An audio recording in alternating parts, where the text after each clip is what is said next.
indicate a tornado. This tornado was located between Harvest and Meridianville, moving northeast at 55 miles per hour. Other locations in the warning include but are not limited to Moore's Mill, Hazel Green, Fisk Deposit, Lincoln, Newmarket, Plevna, Crystal Springs, Plentville, Aurora, Smithland, Larkin, and Francisco. Take cover now. It started out like any other day, and I remember having a lunch meeting with a man who was the superintendent of one of the plants here in town, down by the airport. And we were eating lunch, and his phone kept buzzing and going off, and he said, "Oh my gosh, you know, I gotta go." And I said, "What's the problem?" And he said, "There's bad weather coming in." I come to work. I work second shift from 2 to 10. I was sitting down on Madison Boulevard in the overpass of 565 about 4 when the band of storms started to come through. The day started with tornado warnings. I was at home because we had coverage throughout the night, knew it was going to be a long day.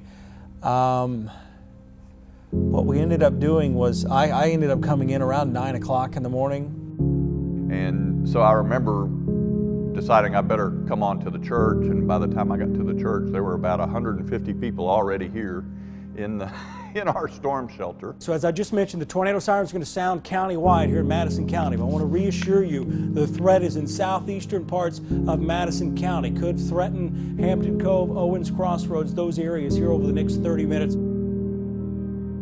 I was on the phone with my son about 4:15 when a tornado was on the ground in Limestone County. My son lives in Limestone County.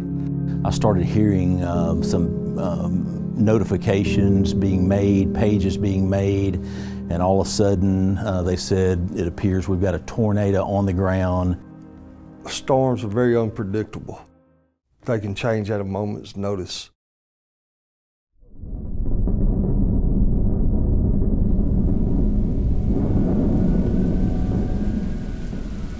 Multiple storms coming out of Mississippi. This is not going to get any better over the next 30 minutes to 2 or 3 hours. So we have a large wedge tornado on our Alpha camera moving directly towards the camera. Look at the bottom of the screen. We've got power flashes going on within this storm. This is a massive tornado headed across Highway 72. Again, this may be the last few images we see of this tornado. It's going right towards our camera, and it's going right towards our... Let's go back full, please. The tornado was massive. It was like a large, what I originally thought I was tracking on radar was different than what it appeared to be. It was just a constant cloud all the way to the ground. And it wasn't that picturesque cone-shaped wedge funnel. It was just destruction on the ground. It was so devastating that I drove past his house and didn't realize that I had because of the damage. He took a direct hit.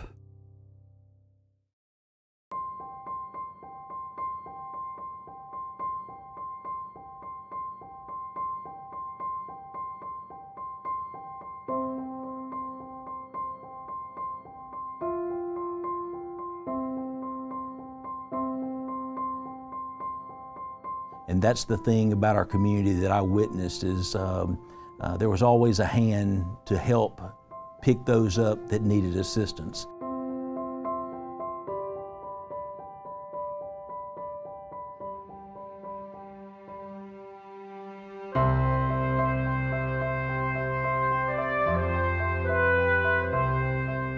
Since then, if you look around in different areas, Limestone, Monrovia, Tony, they have built shelters. It brought the community together. There was a great sense of community. There was a sense of helping other people. While in some states they are concerned about earthquakes, there is a concern of tornadoes here in the southeast United States. And yes, this was a terrible situation. I still wouldn't swap where we live for anything in the world. It leaves a scar on many people that it takes a long time for people to overcome. They might overcome it, but we'll never forget it. You know, when you have something, you can endure anything for a day or two, maybe a week, but you know, when it goes on and people persevered, that was truly amazing. And the rallying around that everybody did. I mean, it didn't matter, you know, nothing mattered at that time. Everybody just wanted to help. That was truly an amazing thing.